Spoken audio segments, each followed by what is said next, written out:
क्या आपने कभी सोचा है कि हमारे जीवन का नक्शा कैसे बनता है? कैसे कुछ छोटे छोटे फैसले, कुछ मामूली मोड़ हमारी पूरी नियति बदल देते हैं। जीवन की डोर इतनी नाजुक होती है कि कभी कभी एक रात, एक सड़क और एक मुलाकात सब कुछ बदल देती है। अगर उस रात मैं उस रास्ते से नहीं गुजरता, अगर मैंने उस दिन अपनी रूटीन नहीं बदली होती, शायद मैं आज ये बातें आपको सुना नहीं पाता। क्योंकि आज जो मैं आपको बताने जा रहा हूँ वो सिर्फ एक कहानी नहीं है। ये एक सच्ची घटना है। एक ऐसी सच्चाई जिसने एक इंसान की जिंदगी की धार ही बदल दी। ये कहानी उन अनकहे डरों की है जो इंसानी दिमाग की किसी अंधेरे कोने में छिपे रहते हैं। उन सायों की है जो रोशनी के पीछे नहीं बल्कि हमारे आंखों के ठीक सामने मंडराते हैं। और ये कहानी है मेरे चाचा विजय की, जो वो मेरी उम्र के थे। उस समय जो उनके साथ हुआ, आज मैं उन्हीं शब्दों में उन्हीं के अनुभव को आप तक पहुंचाने की कोशिश करूंगा। हेलो दोस्तों, आप देख रहे हैं स्कैरी स्टॉर्म अनिकेत के साथ। आज की कहानी का नाम है वो लड़की कौन थी। जुलाई 1990 की है। मौसम बदल रहा था। बारिश की पहली बौछारें शुरू हो चुकी थी। मैं उस समय मुश्किल से 20-22 साल का था। अपने छोटे से गांव से निकलकर पहली बार शहर आया था, नौकरी की तलाश में। पिताजी की मृत्यु के बाद घर की जिम्मेदारी मेरे कंधों पर आ गई थी। 3 छोटी बहनें, माँ जो कमजोर हो चुकी थी। सबकी उम्मीदें मुझ पर बंधी थी। शहर में मेरे पास कोई नहीं था, सिर्फ एक पता था मेरे पिता के एक पुराने दोस्त का, जिन्होंने मुझे एक फैक्ट्री में क्वालिटी चेकर की नौकरी दिलवाई थी। पैसे कम थे, महीने के 500 रुपए। इतने में शहर के भीतर किराया नहीं हो सकता था, इसलिए मुझे शहर से करीब 4 किलोमीटर दूर एक सस्ते से इलाके में रहना पड़ा। वो इलाका असल में गांव और शहर के बीच का एक ढलान था। न शहर न गांव, बस एक अधूरी बस्ती। मेरा कमरा 8 बाय 10 फीट का था। एक खिड़की, एक दरवाजा और फर्श पर बिछा हुआ एक पुराना चटाई। शौचालय बाहर था, सबके लिए साझा। रात में जाने से डर लगता था, इसलिए शाम को ही सब काम निपटा लेता था। शहर तक आने जाने का एकमात्र साधन बस थी, नंबर 47। पुरानी, चरचराती हुई, हमेशा भरी रहने वाली। आखिरी बस शाम 6 बजे गांव के चौक से निकलती थी। अगर मैं उसे मिस कर देता तो 4 किलोमीटर का रास्ता पैदल तय करना पड़ता। रोज यही रूटीन था। सुबह 5 बजे उठना, नहाना, चाय की दुकान पर एक कप चाय, फिर 6 बजे की बस पकड़ना। शाम को 5:30 बजे फैक्ट्री से निकलना, 6 बजे की बस पकड़ना, गांव के चौक पर उतरना और फिर पैदल अपने कमरे तक पहुंचना। रास्ता बिल्कुल सीधा था, लगभग 1 किलोमीटर लंबी सड़क, दोनों तरफ गहरे खेत, बाजरे और गन्ने की फसलें। रास्ते में सिर्फ 3 मकान, एक बुढ़िया खा जो शायद अंधी थी, एक खाली पड़ा मकान जिसके बारे में कहा जाता था कि वहाँ भूत रहते हैं, और तीसरा मेरा अपना किराए का कमरा। शुरू में सब नॉर्मल था। थकान होती थी, लेकिन आदत पड़ गई। रात के सन्नाटे में अपने कदमों की आवाज़, खेतों में टर्राते मेंढक, कभी कभी दूर से आती कुत्तों की भौंक, ये सब मेरी दिनचर्या का हिस्सा बन गए थे। फिर एक दिन, नौकरी शुरू करने के ठीक 1 महीने बाद, मुझे वह पहली बार दिखी। हाँ, याद है, उस दिन बारिश हुई थी, हल्की फुहार। बस से उतरते समय मेरी नज़र नीम के पेड़ के नीचे खड़ी एक लड़की पर पड़ी। सफ़ेद सलवार सूट, गीले बाल, हाथ में एक छोटा सा थैला। वो वही खड़ी थी जैसे किसी का इंतज़ार कर रही हो। मैंने ज़्यादा ध्यान नहीं दिया। शहर से गांव आने वाली कोई लड़की होगी, मैंने सोचा। अगले दिन भी वो लड़की वही खड़ी थी, उसी सफेद सलवार सूट में। इस बार मैंने ध्यान दिया, उसके कपड़े साफ थे, बिल्कुल सूखे, जबकि कल बारिश हुई थी। मैंने सोचा शायद धोए हुए होंगे। मैं चलने लगा और जब मैंने कमरे की तरफ कदम बढ़ाया, वो मेरे पीछे चल पड़ी। 10-15 कदम के फासले पर मैंने पीछे मुड़कर देखा। वो चल रही थी, लेकिन उसकी चाल में कुछ अजीब था, बिल्कुल एक समान गति, जैसे कोई मशीन चल रही हो। थोड़ी देर बाद उसने पीछे मुड़कर देखा, अपनी चाल धीमी की। मैंने भी थोड़ा तेज कर लिया, वो फिर तेज हुई। एक अजीब सा नृत्य चल रहा था हमारे बीच। नमस्ते, मैंने कहा, हल्का सा हिचकिचाते हुए। रात के अंधेरे में अजनबी लड़की से बात करना ठीक नहीं था। लड़की ने सिर हिलाया, मुस्कुराहट थी पर बहुत धीमी, जैसे चेहरे की मांसपेशियां ने बस याद किया हो कि मुस्कुराना कैसे होता है। उसने कुछ नहीं कहा, बस आगे चलने लगी। मैं उसके पीछे हो लिया। पहली बातचीत बहुत साधारण थी। आप भी इसी रास्ते से जाते हो? मैंने पूछा। उसने हाँ में सिर हिलाया। मैं विजय, आपका नाम? कोई जवाब नहीं, सिर्फ चलते रहना। आप रोज इसी बस से आती है? इस बार उसने जवाब दिया, हाँ। आवाज इतनी धीमी थी कि बारिश की बूंदों की आवाज में वो लगभग डूब सी गई। यह शुरुआत थी एक साथ चलने वाली मौजूदगी की, लेकिन आगे जाकर ये मौजूदगी बिल्कुल भी साथ देने वाली नहीं थी। कुछ दिनों तक रोज यही रूटीन रहा। बस से उतरते वही लड़की मिलती और साथ साथ सुनसान सड़क पर कमरे तक पहुंचते। बातें कम होती थी, उसका नाम भी नहीं पता चला। कभी कभी खेतों के रंग, मौसम या मेरी नौकरी के बारे में एक आधी लाइन बोल देती। आज बारिश ज्यादा होगी या खेत सूख रहे हैं। आवाज हमेशा एक जैसी, धीमी और शांत। चेहरे पर हमेशा वही भाव, न खुशी न गम, बस बिल्कुल शांत। एक अजीब सी शांति, जैसे कोई तालाब जिसकी सतह पर कभी लहर नहीं उठती। लेकिन धीरे धीरे कुछ अजीब चीजें दिखने लगी, छोटी छोटी चीजें जो एक साथ मिलकर एक बड़े डर का रूप लेने लगी। पहली चीज थी उसकी परछाई। एक शाम जब सूरज ढल रहा था और उसकी तिरछी किरणें सड़क पर पड़ रही थी, मैंने देखा मेरी परछाई लंबी होकर सड़क पर फैल रही थी, लेकिन उसकी कोई परछाई नहीं थी। सड़क पर सिर्फ मेरी ही परछाई थी, अकेली। मैंने रुक कर देखा, वो भी रुक गई। मैंने अपना हाथ हिलाया, परछाई भी हिली।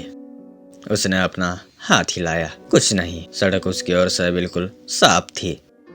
मैंने सोचा शायद रोशनी का कौन गलत है, शायद वो ऐसी जगह खड़ी है जहाँ परछाई ही नहीं बनती। पर अगले दिन फिर वही हुआ। इस बार दोपहर के 3 बजे थे, जब सूरज सिर के ठीक ऊपर था। परछाई हमारे पैरों के नीचे होनी चाहिए थी। मेरी थी, पर उसकी नहीं। और फिर तीसरे दिन जब बादल छाए हुए थे और परछाई बनने का सवाल ही नहीं था, तब भी मेरा दिमाग उसी बात पर अटका हुआ था। उसकी परछाई कभी दिखती ही नहीं थी। और दूसरी चीज थी उसका तापमान। गर्मी के उस मौसम में भी, जब हवा में नमी थी और पसीने से कपड़े चिपक रहे थे, उसके आसपास हमेशा ठंडक रहती, जैसे कोई एसी चल रहा हो। पहले मैंने सोचा शायद वो खेतों की ठंडी हवा के रास्ते चल रही है, लेकिन जब मैंने अपनी जगह बदली तब भी वही ठंडक। एक दिन मैंने हिम्मत करके पूछा, आपको ठंड नहीं लगती? मुझे तो आपके पास खड़े होकर ठंड लग रही है। उसने कोई जवाब नहीं दिया, बस मुस्कुराई। और उस मुस्कुराहट में कुछ ऐसा था जिसने मेरे रोंगटे खड़े कर दिए। और तीसरी चीज थी उसकी आंखें। वो बातें करते समय कभी सामने नहीं देखती थी, हमेशा आगे, सड़क के अंत तक। लेकिन मुझे एहसास हुआ वो पीछे से घूर रही है। मैं उसकी आंखों के कोन को देख सकता था। वो सीधे आगे देख रही थी, लेकिन उसकी पुतलियाँ थोड़ी सी खिसकी हुई थी मेरी तरफ। एक बार मैं अचानक पीछे मुड़ा, सड़क खाली। फिर आगे मुड़ा, उसकी गर्दन बिल्कुल स्थिर, बिल्कुल भी नहीं हिली, जैसे किसी मूर्ति का सिर हो। चौथी चीज थी उसके कपड़े। हमेशा एक ही सफेद सलवार सूट, हमेशा साफ, बारिश हो या धूप, कीचड़ हो या धूल, उस पर कोई असर नहीं दिखता था। एक दिन मैंने ध्यान दिया, उसके जूते, वो भी हमेशा एक जैसे सफेद, साफ, लेकिन उन पर कभी मिट्टी नहीं, कभी पानी के निशान नहीं। ये सब चीजें मेरे दिमाग में कुंडली मारकर बैठ गई। रातों की नींद उड़ गई। दिन भर फैक्ट्री में मशीनों की आवाज के बीच मैं उसी के बारे में सोचता रहता। मैंने खुद से पूछा, मैं पागल तो नहीं हो रहा, काम का तनाव तो नहीं, या फिर भूख से तो नहीं, पर डर अंदर घोंसला बुना चुका था। एक ऐसा कीड़ा जो धीरे धीरे मेरे अंदर के सारे तर्क को खा रहा था। फिर वो दिन आया जिसने सब बदल दिया। 15 अगस्त 1990, स्वतंत्र दिवस। उस दिन फैक्ट्री में खास काम था। एक बड़ा ऑर्डर पूरा करना था। सबको देर तक रुकना पड़ा। मालिक ने कहा, जो रुकेगा उसे एक्स्ट्रा 50 रुपए मिलेंगे। 50 रुपए उस समय के लिए बहुत बड़ी रकम थी। मैं रुक गया। सोचा, चलो एक बार की बात है, बस पकड़ने के लिए दौड़ लगा लूंगा। लेकिन काम इतना ज्यादा था कि हम जब निकले तो शाम के 6:30 बज चुके थे। बस तो निकल चुकी थी। मैंने ऑटो रिक्शा वाले से बहुत मिन्नतें की, लेकिन वो रात के अंधेरे में गांव की तरफ जाने को तैयार नहीं थे। साहब, वो रास्ता सुनसान है, रात में वहाँ डकैती हो जाती है, उसने कहा। मैंने उसे 10 रुपए एक्स्ट्रा देने का वादा किया। आखिरकार वो मान गया। रात के करीब 7:30 बज चुके थे जब मैं चौक पर पहुंचा। आसपास कोई नहीं था, चाय की दुकान बंद। सिर्फ एक लैंप पोस्ट की पीली रोशनी थी, जिसके चारों ओर कीड़े भिन भिना रहे थे। दिल धड़क रहा था। इतनी देर हो गई थी कि आज लड़की मिलने की उम्मीद नहीं थी। शायद वो भी आज नहीं आई होगी, मैंने सोचा। पर वो वही थी, नीम के पेड़ के नीचे, बिल्कुल उसी जगह, उसी मुद्रा में, जैसे 2 घंटे से नहीं बल्कि सदियों से वही खड़ी हो। आज उसकी मुस्कुराहट नहीं थी, चेहरा बिल्कुल ब्लैंक, जैसे किसी ने उसके चेहरे से सारे भाव मिटा दिए हो। आज देर हो गई, मैंने हवा में ही कहा। डर के मारे आवाज कांप रही थी। उसने कोई जवाब नहीं दिया, बस चलने लगी। उसका चलना और भी मैकेनिकल, जैसे कोई रोबोट जिसके जोड़ों में तेल नहीं डाला गया हो। बारिश रुक चुकी थी, सड़क गीली थी, मेरे जूते कीचड़ से सने हुए थे, पर वह गीली नहीं लग रही थी। उसके जूते पर एक धब्बा तक नहीं था। हवा चल रही थी, पेड़ों से पानी के बूंदे टपक रहे थे। एक बूंद मेरे गर्दन पर पड़ा, ठंडा। मैं चौंक गया। मेरा दिल तेजी से धड़कने लगा, इतना तेज कि मुझे लगा कि वो भी सुन रही होगी। सन्नाटा इतना गहरा था कि हर सांस, हर धड़कन सुनाई दे रही थी। अचानक वो रुकी, बिल्कुल अचानक, बिना कोई संकेत दिए। उसने अपना हाथ आगे बढ़ाया, खेत की तरफ इशारा किया। देखिए। उसकी आवाज अलग थी। पहली बार उसकी आवाज में भाव था, लेकिन कैसा भाव? जैसे 2 आवाजें एक साथ बोल रही हो, एक धीमी औरत की और दूसरी भारी पुरुष जैसी। दोनों आवाजें एक साथ, एक शब्द में। मैं वही खड़ा रह गया। खेत की तरफ देखा, कुछ नहीं दिखा, सिर्फ काले खाली खेत। गन्ने के पौधे हवा में हिल रहे थे, जैसे कोई उनके बीच चल रहा हो। क्या देखूं? मैंने पूछा, आवाज लगभग फुसफुसाहट जैसी। उसने जवाब दिया, बस इशारा किया। उसकी उंगली सीधी, बिल्कुल सीधी। मैंने फिर देखा और तब मुझे दिखा, खेत के बीच में लगभग 100 गज की दूरी पर एक सफेद साड़ी पहनी हुई औरत खड़ी थी। उसका चेहरा अंधेरे में डूबा हुआ था, लेकिन मुझे पता था वो हमारी तरफ देख रही है। और फिर वो औरत हिली, एक कदम आगे बढ़ाया, फिर दूसरा, तेजी से, बिल्कुल सीधी रेखा में हमारी तरफ। मैंने पीछे मुड़ने का सोचा, लेकिन तभी जब पीछे मुड़ा, वो लड़की, वही जो रोज मिलती थी, उसका चेहरा मेरे चेहरे के बिल्कुल पास था। मेरी सांसें थम गई, उसकी सांसें थमी हुई थी। कोई गर्माहट नहीं थी, कोई हवा का प्रवाह नहीं था। हमारी आंखें मिली। मैंने आज तक ऐसी आंखें नहीं देखी। खाली, बिल्कुल खाली, कोई भाव नहीं, न डर, न गुस्सा, न दुख, न खुशी, सिर्फ खालीपन। एक ऐसा खालीपन जो सब कुछ अंदर खींच लेता है। उसने होठ हिलाए, कुछ बोलना चाहती थी। होठ खुले और तब मैंने देखा उसके मुंह के अंदर कुछ नहीं था, सिर्फ कालेपन का एक गहरा गड्ढा। मैं चिल्लाना चाहता था, लेकिन आवाज गले में अटक गई। मैं भागना चाहता था, लेकिन पैर जम गए। और तब मेरी नजर नीचे गई, उसके पैरों पर। उसके पैर उल्टे थे, घुटने पीछे की तरफ मुड़े हुए, जूते नहीं, असली पैर, लेकिन उल्टे। पंजे आगे की तरफ, एड़ियां पीछे की तरफ। उसने मेरी तरफ एक कदम बढ़ाया। उल्टे पैरों के साथ चलना असंभव था, लेकिन वो चल रही थी, एक अजीब झटकेदार चाल के साथ। उसने हाथ बढ़ाया, जैसे पकड़ना चाहती हो। उसकी उंगलियां लंबी थी, बहुत लंबी, और उनके बीच एक झिल्ली सफेद पारदर्शी थी। उसी वक्त दूर से ट्रक की हेडलाइट्स की रोशनी दिखी। एक ट्रक सड़क पर आ रहा था। रोशनी बढ़ती गई, अंधेरा चीरता हुआ। वो लड़की, वो चीज हेडलाइट की रोशनी में झिलमिलाई, जैसे कोई टेलीविजन का सिग्नल जो आ जा रहा हो। मैंने अपने पैरों में जान महसूस की। मैं जोर से दौड़ा, पूरी ताकत से। पीछे नहीं देखा, सिर्फ दौड़ता रहा। सड़क, खेत, पेड़ सब धुंधले होते गए, सिर्फ मेरी सांसें थी, मेरे कदमों की आवाज थी और दिल की धड़कन थी। कमरे के दरवाजे तक पहुंचा, कांपते हाथों से चाबी निकाली। चाबी घुमाने में 3 बार चूक हुई। आखिरकार दरवाजा खुला। अंदर घुसा, दरवाजा बंद किया, बोल्ट लगाया। अंदर अंधेरा था। मैं दरवाजे से सटकर बैठ गया। सांसें तेज थी, पूरा शरीर पसीने से तरबतर। कुछ देर बाद जब दिल की धड़कन थोड़ी शांत हुई, मैंने धीरे से बाहर झांका। सड़क खाली थी, कोई नहीं था, सिर्फ चांद की रोशनी थी जो बादलों के बीच से झांक रही थी।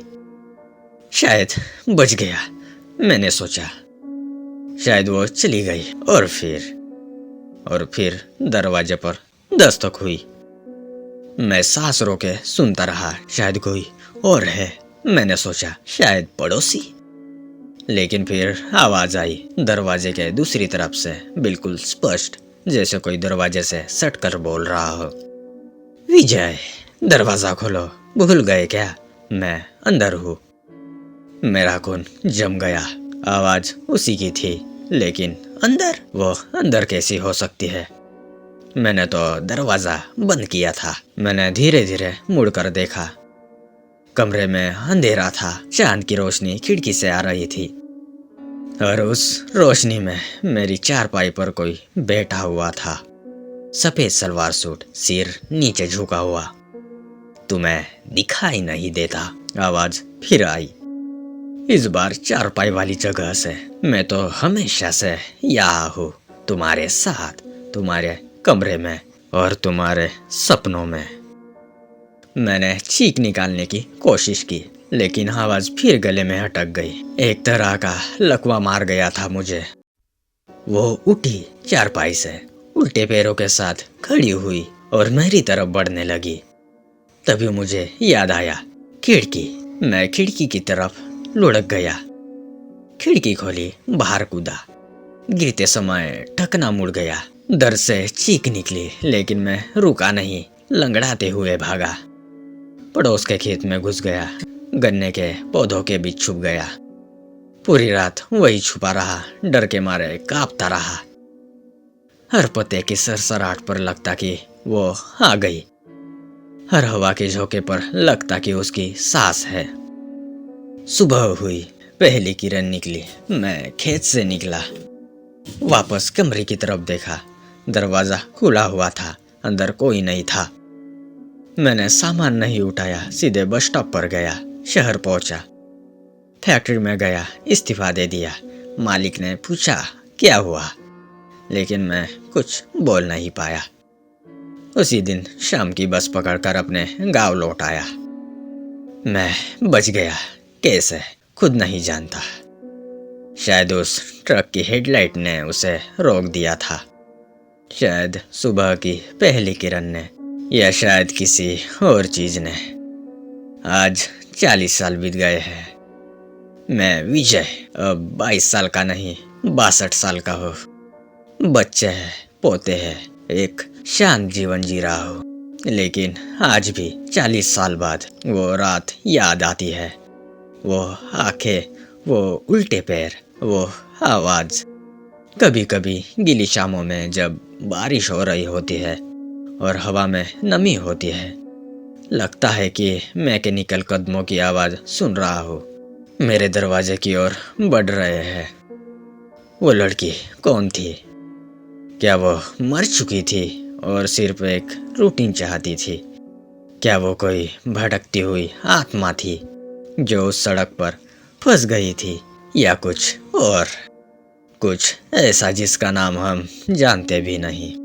एक बात मैं जानता हूँ, उस रात के बाद मैं कभी रात के सुनसान रास्ते पर अकेला नहीं चला, और कभी किसी अजनबी के साथ चुपचाप रोज की रूटीन नहीं बनाई, क्योंकि कभी कभी रूटीन जाल बन जाती है और कभी कभी साथ साया बन जाता है।